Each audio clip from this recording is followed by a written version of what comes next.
Ош шаар уулун жакшы өнүгүп атат. Мурда мындай эмес эле. Жеңиш Токторбаев деген мэр келип, Ошту жакшы оңдоду уулум. Жолдор түзөлдү, үйлөр салынды. Экинчи борбор шаарыбызда саат чегесе 17:39. Амансыздар бардактуу замандаштар, ардактуу кыргызстандыктар, ардактуу көрүүчүлөр. Жалпыңыздарга жалындуу Ош шаарынан ысык салам айтабыз. Ассаламу алейкум.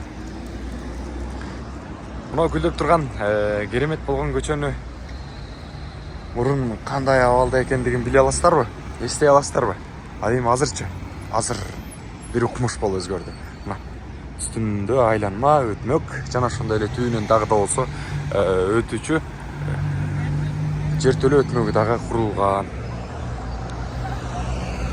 Жашылданган шверчок.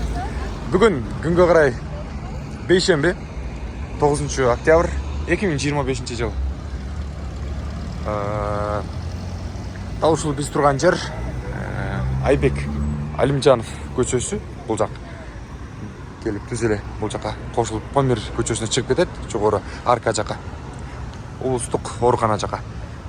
Ал эми дал ушул жер түбүнөн өткөн көчө, өтмөк бул Сакбек Момиев атындагы көчө деп айтылат. Ардактуу замандаштар, Аскар Шакиров көчөсү. Ал эми бул жака түз өтүп кетсеңиздер, мына айланма өтмөктөн айланып өтө турган болсоңуздар, эки имараттын ортолугу менен өткөн жер Аскар Шакиров көчөсү. Ал эми бул жерден түз түшкөндө кошумча переход жолдор дагы бар. Абсамат Масалиев проспектине көчөсүнө түшөсүздөр. Мындан сырткары түз ушул жол чырактан өтүп эле 4 көчөдөн ылдый түшкөн болсо, Сакбек Момиев көчөсү түздөн түз барып Ак Бура көчөсүнө барып сайылат. Мына ушундай. Ал эми бүгүнкү чыгарылышыбыз Ош шаарынын дал ушул Сакбек Момиев көчөсүндөгү сонун курулуштарын дагы да болсо жыйындысы, анын катарында бул жака жаңыдан гана ачылган айкелин дагы сиздерге сүрөттөп, көргөзүп, ушул жерде видео аркылуу чагылдырып берейин. Анда баштадык. Алгач эле ушул жердеги жумуштардан баштайын. Биринчи кезекте бизге таза абага дагы да болсо таза абаны тартуулап турган эң эле экологиябыз. Даракты келген кичинекей көчө. Сон. Анан жашылданган аймак. Чөптөрдү көрүп турасыздар, арча. Анан сөзсүз түрдө кечинеси бул жерден жүрсөк караңгы болот.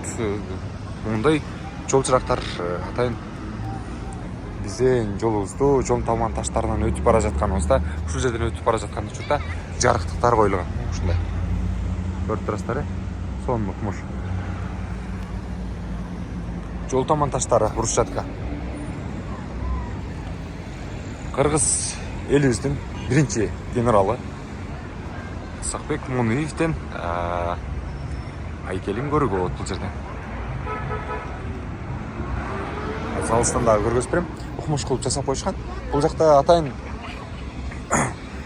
суу барып, бул жерде чөптөрдү курап кетпес үчүн жашылдандыруу аймакка суу жеткирүү иретине дагы түтүкчөлөр орнотулган. Силердин көрүүгө көрдүңүздөрбү?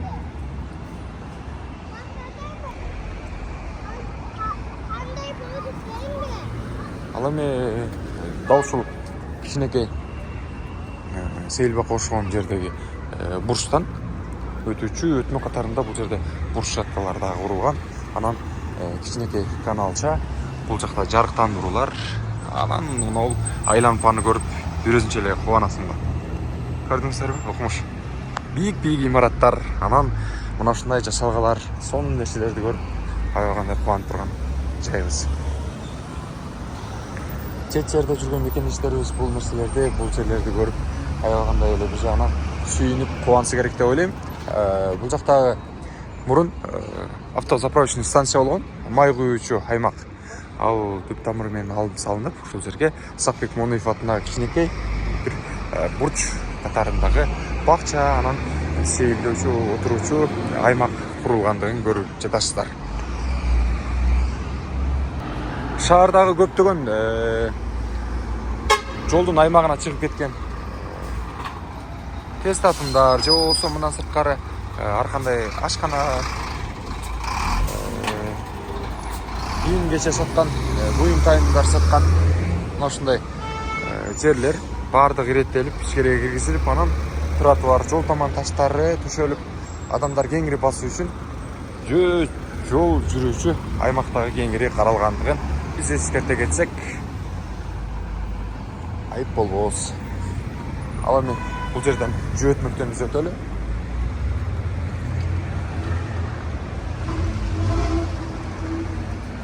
Ош шаарына киргенде эле сөз түрдө могул жерде туннелге киресиздер. Же болбосо Айбек Алимжанов көчөсүнө бурулсаңыздар болот. Бул жактан Аскар Шакиров көчөсүнө сол тарапка буруласыздар. Ал эми бул жерден жер түбүнөн өтүүчү өтмөк албетте Исакбек Муниев көчөсү деп аталат. Ал эми Исакбек Муниев көчөсү жогору карай Памир көчөсү деп уланып кетет. Ош облустук ооруканадан ар жагы. Аркадан чыккандан кийин демек Памир көчөсү деп аталып кетет. Жарыктандыруулардын баардыгы азыр бир аз убакыттан кийин кечкисин жанат.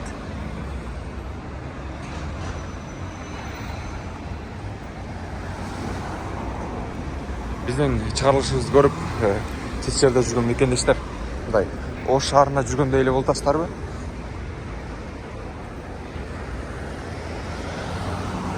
Негизинен жөөтмөк катарында бул жерден пешоход переход тагыраагы жөөтмөк жолун куруп коюшса, бул жерде жол тыгындары пайда болот. Ошондуктан жер түбүнөн өтүүчү өтмөктү салып бул жака куруп коюшкан. Биз азыр бул жакты дагы мурунку чыгарылыштарыбызда тартып чыгарганбыз. Азыр да болсо бир ирет көргөзүп коеюн сиздерге. Ушул жактын ички абалы кандай болду экен. Таштандылар бар экен. Бир аз ичиме ачат.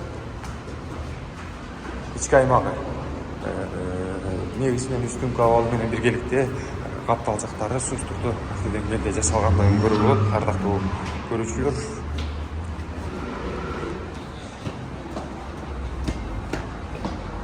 болгону биздин инсандык сапатты карманышыбыз керек.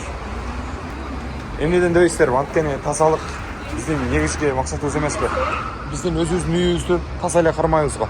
Анан эмне үчүн ушул Ош шаарыбызда, анын катарында жети улусубузду кайсы жакка барбайлы шаарларды негизинен таза кармаганды качан үйрөнөбүз деген ой келет да.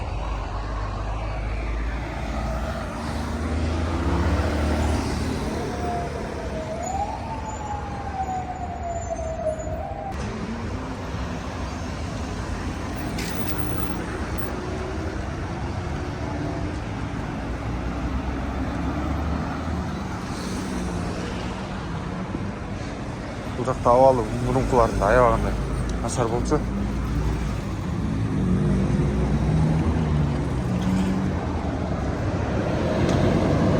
Атайын коргонуч катарында могул жерге темир орнотулган кармагычтары менен биргеликте. Андан кийин могул жерде лед экран болуш керек. Ар жактан жарнактарга, жарнамагаларгачы.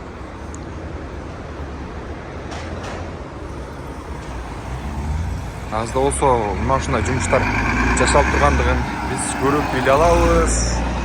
Жана ошондой эле мен атайын бул видео роликти бекеринен тартып чыгарган жерим жок.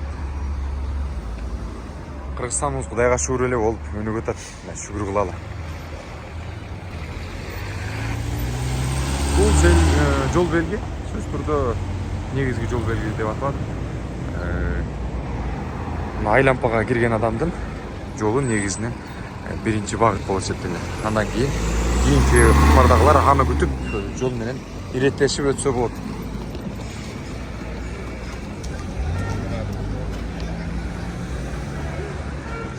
Көтөрдөн могул жакка салайын.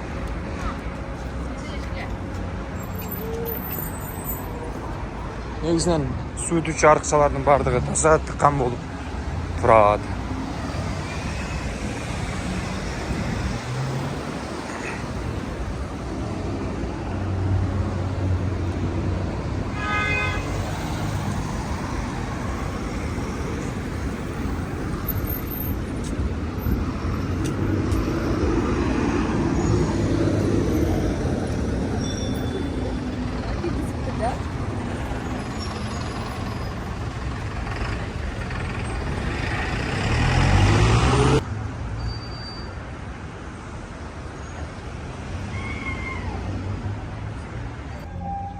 Oş şahar uulum жақсы өнүгүп атат. Мурда мындай меселе Жеңиш Токторбаев деген мэр келип, Ошты жақсы оңдоду уулум.